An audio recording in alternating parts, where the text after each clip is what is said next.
پاکستان کے ضلع قصور کے اس نوجوان مجاہد کی کہانی جس نے اسرائیل کی سرحدوں کو ہلا کر رکھ دیا۔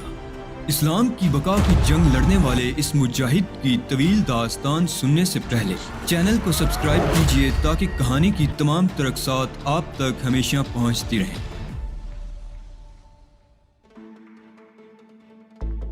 اس عمارت کے لیے تم فکر مند نہ ہو، یہاں بیٹھ کر بھی تم اپنی ڈیوٹی انجام دے سکتے ہو، بیٹھو، اس نے کہا اور میں اس کرسی پر بیٹھ گیا۔ وہ ایک خاص ڈیزائن کی کرسی تھی۔ میں کسی بھی لمحے کسی حادثے کا منتظر تھا، لیکن اب تو اس چوہے دان میں پھنس ہی چکا تھا۔ اب جو کچھ بھی ہو تو مسٹر نیگی، یہ ہے میری کائنات، تمہیں اس کی حقیقت جان کر مسرت ہوئی ہوگی۔ میں نے تمہاری ڈیوٹی والی بات غلط نہیں کہی تھی۔ یہ دیکھو، یہ تمہاری ڈیوٹی کی جگہ ہے۔ اس کے ساتھ ہی میری کرسی خود بخود گھوم گئی تھی اور اب میری آنکھوں کے سامنے ایک وسیع اسکرین تھا جس پر کچھ دھندلاہٹ تھی، لیکن چند لمحات کے بعد یہ دھندلاہٹ صاف ہو گئی اور اس پر باہر کے مناظر روشن ہو گئے۔ یہ عمارت کے خاص حصے تھے۔ راہداریاں سنسان پڑی ہوئی تھی، اسکرین پر مناظر بدل رہے تھے اور عمارت کے مختلف حصے آتے جا رہے تھے۔ ڈیوٹی گارڈز اپنی اپنی جگہ پر مستعد تھے۔ پوری عمارت دیکھنے کے بعد ہینری کی آواز ابھری، کیا خیال ہے مسٹر نیگی؟ کیا یہاں سے تمہارا کام تسلی بخش انداز میں نہیں ہو رہا ہے؟ جی ہاں، یہ نظام حیرت انگیز ہے۔ یہی نہیں، کچھ اور بھی ہے، دیکھو، ہینڈرک نے کہا اور اسکرین دوبارہ روشن ہو گئی۔ اب عمارت کے بیرونی مناظر بھی نظر آ رہے تھے، یہاں تک کہ اس کا پہلا داخلی دروازہ نظر آیا اور پھر نزدیک دور کے مناظر۔ اس دوران ہینڈرک کی آواز پھر ابھری، میں نے کچھ اور انتظامات بھی کیے ہیں نیگی، بعض چیزوں میں ری پلے کی ضرورت پیش آ جاتی ہے، اس کا انتظام بھی کیا ہے۔ میں تمہیں صرف ایک منظر دکھاؤں گا، دیکھو، اس نے کہا اور اسکرین کے مناظر بدل گئے۔ میں نے اس پر ان سٹین گن برداروں کو دیکھا جو حصار بنائے کھڑے تھے اور ان کے درمیان عمارت کے سارے ملازمین ہراساں کھڑے تھے۔ سیکرٹری ان کے چہروں کو بغور دیکھ رہا تھا۔ یہ پچھلے دن کا منظر تھا۔ اس کمبخت نے اس منظر کو محفوظ کر لیا تھا۔ میرے آدمی مجھے آقا سمجھتے ہیں، بس اس جزیرے کا مالک، اور مالک ٹائپ کے لوگ صرف اپنے ماتحتوں پر انحصار کرتے ہیں، لیکن میں ذرا مختلف انسان ہوں۔ میں خود بھی حالات پر نگاہ رکھتا اور جائزہ لیتا رہتا ہوں۔ جی، میں نے آہستہ سے کہا۔ اسکرین پر اب ملازمین میں سے ایک ایک کا چہرہ نمایاں ہو رہا تھا۔ دیکھا نیگی؟ جناب عالی، میں نے جواب دیا، ان میں تم نہیں ہو نیگی، دفعتاً اس نے کہا اور میرے بدن میں ایک بار پھر سنسنی دوڑ گئی۔ تاہم میں نے جلدی سے کہا، میں پچھلے 2 دن سے بیمار تھا۔ 2 دن سے؟ ٹھیک تو ہے، تمہیں 2 دن سے بیمار ہونا ہی چاہیے تھا، پھر بھی کیا تم میری یادداشت کی داد نہ دو گے؟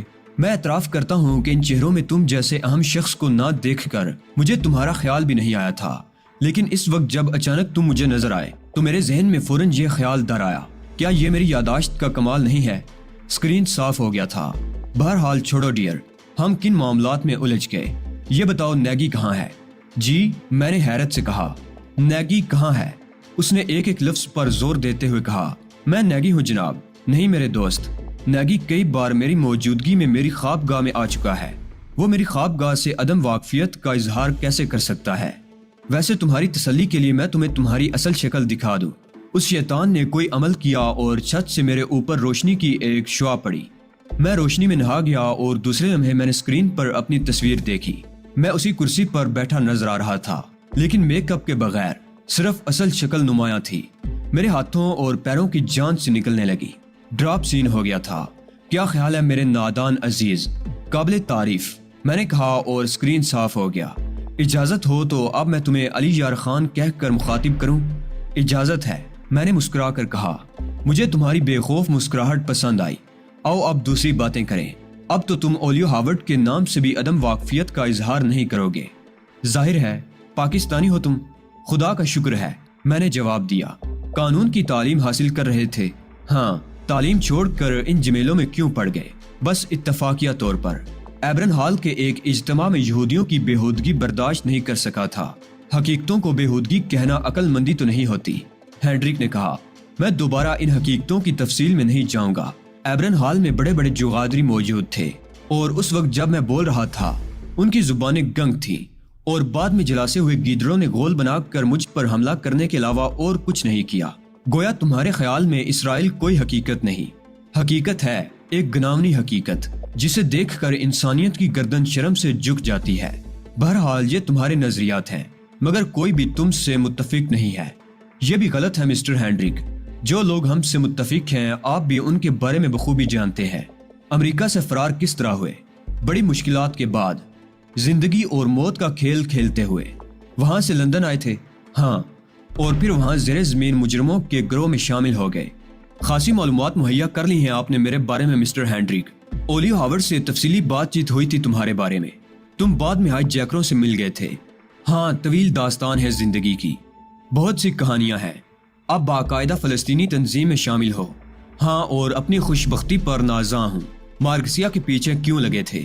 مادام مارکسیہ نے اس بارے میں کچھ نہیں بتایا، میرے سوال کا جواب دو۔ محترمہ خود ہی میرے پیچھے لگی تھی، میں ان کی شخصیت سے ذرا بھی واقف نہیں تھا۔ ان کے بارے میں معلومات تو یہیں آ کر حاصل ہوئی۔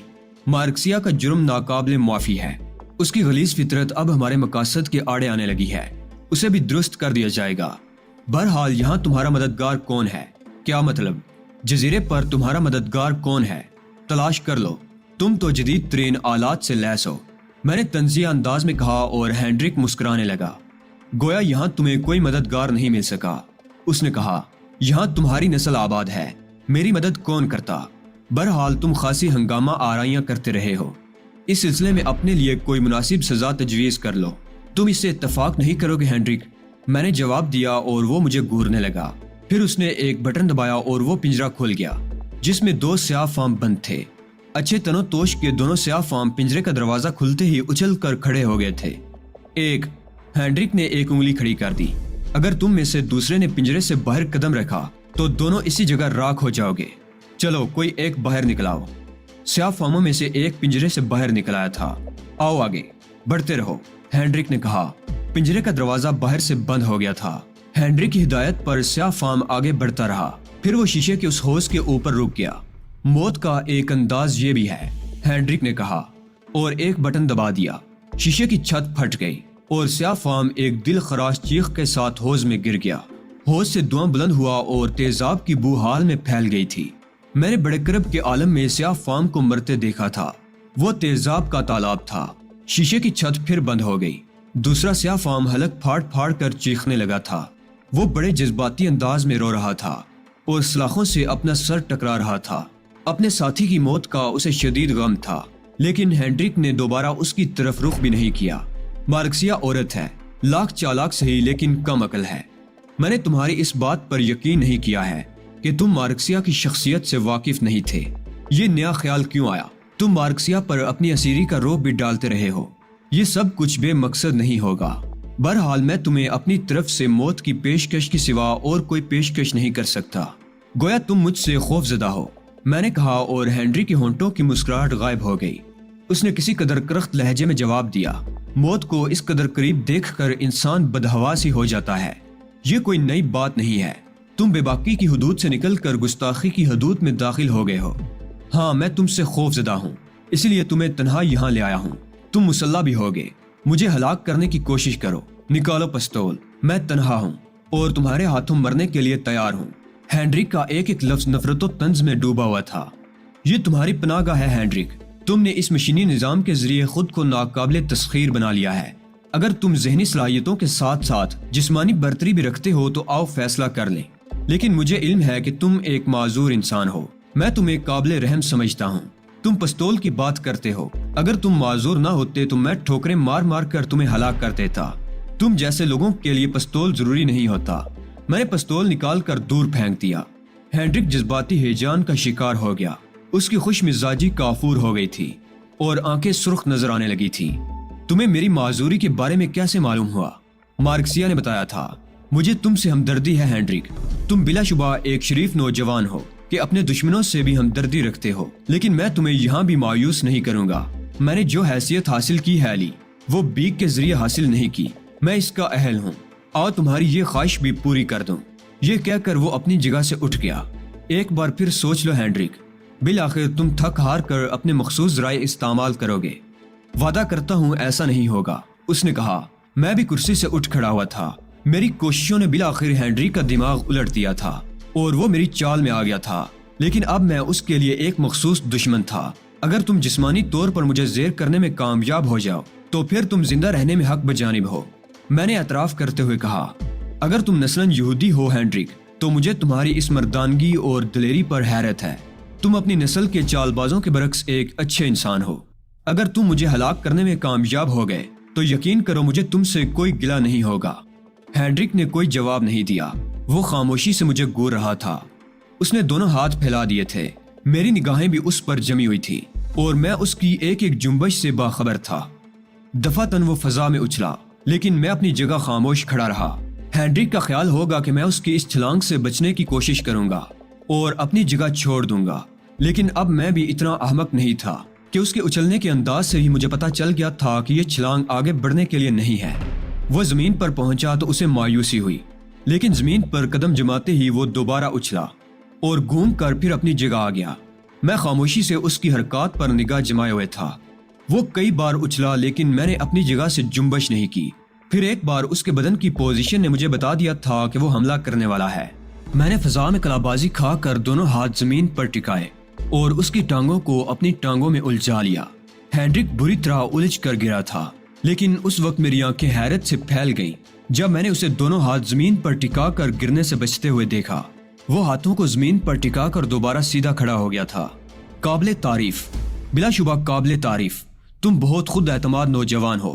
تم نے میرا بہترین داؤ ناکارہ بنا دیا ہے، لیکن اب سنبھلو، اس نے کہا۔ میں خاموشی سے اس کی دوسری کوشش کا انتظار کر رہا تھا۔ دفعتاً اس نے اپنے ہاتھوں کو عجیب انداز میں گھمانا شروع کر دیا۔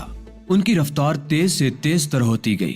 فضا میں کسی پنکھے کی سی سنسناہٹ پیدا ہو گئی تھی اور ہینڈرک آہستہ آہستہ میری طرف بڑھ رہا تھا۔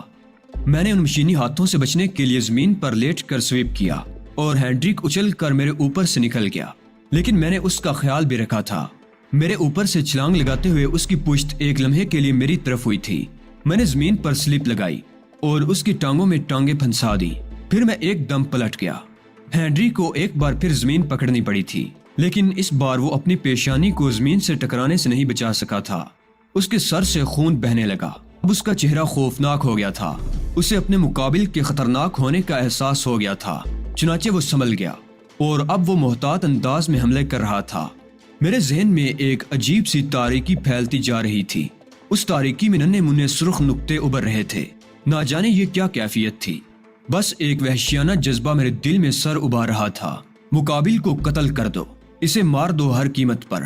چنانچہ میں احتیاطی تدابیر بولتا جا رہا تھا۔ میں وحشیانہ انداز میں اس پر جھپٹا اور اس نے ایک ہاتھ میرے شانے پر مارا۔ مجھے اپنے شانے کی ہڈی ٹوٹتی محسوس ہوئی تھی، لیکن صرف ایک لمحے کے لیے۔ دوسرے لمحے میں ہر تکلیف بھول گیا۔ میں نے ایک گھونسا اس کے منہ پر مارا اور اس کا چہرہ مزید سرخ ہو گیا۔ تاریکی چھٹ گئی تھی اور اب مجھے صرف خون ہی خون نظر آ رہا تھا، چمکدار خون۔ اس کے ساتھ ہی کچھ آوازیں میرے کانوں میں ابھر رہی تھی، انسانی شور کی آوازیں۔ نہ جانے یہ شور کیسا تھا، نہ جانے ہینڈرک کیا کر رہا تھا۔ میرا ذہن ساتھ چھوڑ چکا تھا، بس اعصاب کام کر رہے تھے۔ میں ابھی تک زخمی نہیں ہوا تھا۔ میں تو اس وقت چونکا جب ہینڈرک اس کٹہرے سے جا لگا جس میں سیاہ فام قیدی بند تھا۔ کبھی ہیکل سیاہ فام نے اچانک کٹہرے سے دونوں ہاتھ نکال کر ہینڈرک کی گردن پکڑ لی تھی اور ہینڈرک کافی مشکل میں تھا۔ اس نے اپنے جسم کی پوری قوت صرف کر کے خود کو سیاہ فام کی گرفت سے چھڑانے کی کوشش کی، لیکن اس کوشش میں اس کے دونوں بازو کٹہرے کی سلاخوں میں پھنس گئے تھے۔ کبھی ہیکل سیاہ فام کو زندگی میں پہلا موقع ملا تھا اس درندہ صفت شخص سے انتقام لینے کا، اس لیے اس نے موقع کو ہاتھ سے نہ جانے دیا۔ یکا یک اس نے گردن چھوڑ کر ہینڈرک کے دونوں ہاتھ پکڑ لیے۔ مشینی ہاتھ کچھ اس طرح الجھے ہوئے تھے کہ ہینڈرک آسانی سے انہیں نہیں نکال سکا۔ اس نے ہاتھوں کے زور سے اپنے جسم کو فضا میں اوپر اٹھایا، لیکن اس کی یہ حرکت اس کے لیے شدید نقصان دہ ثابت ہوئی۔ اس کے دونوں بازو اکھڑ گئے اور وہ جھٹکے سے نیچے جا پڑا۔ بیچارہ سیاہ فام قیدی ان بازوں کو پاگلوں کی طرح دیکھ رہا تھا۔ اس کی سمجھ میں کچھ نہیں آیا۔